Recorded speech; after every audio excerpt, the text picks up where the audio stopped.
শেখ হাসিনাকে ঘিরে ভারত বাংলাদেশ সম্পর্কে যে টানাপোড়েন চলছে সেটাকে শুধু একজন সাবেক প্রধানমন্ত্রীর প্রত্যর্পণ ইস্যু হিসেবে দেখলে পুরো বিষয়টি যেন পাশ কেটে চলে যায়। এর ভেতরে আছে বাংলাদেশের অভ্যন্তরীণ রাজনীতি, ভারতের আঞ্চলিক নিরাপত্তা, দুই দেশের কূটনৈতিক স্বার্থ এবং ক্ষমতার নতুন সমীকরণ। বাংলাদেশের বর্তমান সরকারের জন্য শেখ হাসিনার প্রত্যর্পণ একটি রাজনৈতিক এবং বিচারিক দুই দিক থেকেই গুরুত্বপূর্ণ বিষয়। ঢাকা আনুষ্ঠানিকভাবে দিল্লির কাছে শেখ হাসিনাকে ফেরত যাওয়ার পরেও ভারত সেটিকে কেন তেমন গুরুত্ব না দিয়ে এড়িয়ে যাওয়ার চেষ্টা চালাচ্ছে।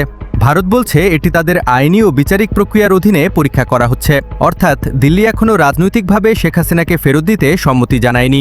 তবে বাংলাদেশ চাচ্ছে বিষয়টি শুধু আইনি প্রক্রিয়ায় আটকে না থেকে রাজনৈতিক বাস্তবতার মধ্যেও বিবেচিত হোক। কারণ ঢাকার দৃষ্টিতে শেখ হাসিনার উপস্থিতি শুধু অতীতের একটি অধ্যায় নয়, তিনি এখনও বাংলাদেশের রাজনীতিতে একটি প্রতীকী এবং মেরুকরণকারী শক্তি। তাই তিনি ভারতে থেকে প্রকাশ্যে রাজনৈতিক বক্তব্য দিলে সেটি ঢাকার অভ্যন্তরীণ রাজনীতিতে সরাসরি প্রভাব ফেলতে পারে।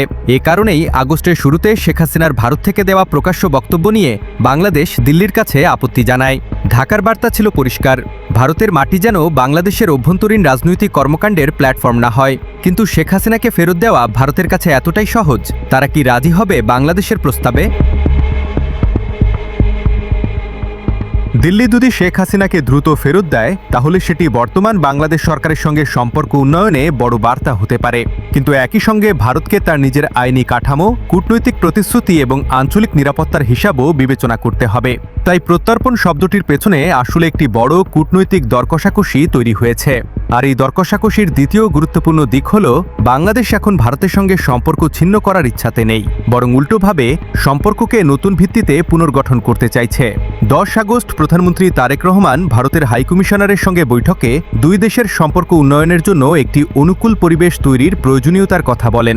একই সময়ে শেখ হাসিনার প্রত্যর্পণ নিয়েও আলোচনা হয়, অর্থাৎ ঢাকার বর্তমান কৌশলকে এক লাইনে বলা যায় হাসিনা ইস্যুতে চাপ দিলেও ভারতের সঙ্গে সম্পর্কের দরজা খোলা রাখা।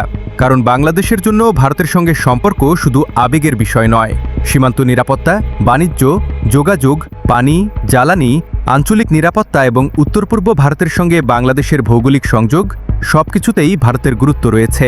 অন্যদিকে ভারতের কাছেও বাংলাদেশ গুরুত্বপূর্ণ। বাংলাদেশ শুধু একটি প্রতিবেশী রাষ্ট্র নয়, এটি ভারতের উত্তর পূর্বাঞ্চল, বঙ্গোপসাগর এবং দক্ষিণ এশিয়ার কৌশলগত অবস্থানের সঙ্গে সরাসরি যুক্ত। তাই দিল্লির জন্য প্রশ্ন হল, পুরনো রাজনৈতিক সম্পর্কের ভার রেখে চলবে নাকি ঢাকার নতুন রাজনৈতিক বাস্তবতাকে মেনে নিয়ে নতুন সম্পর্ক তৈরি করবে।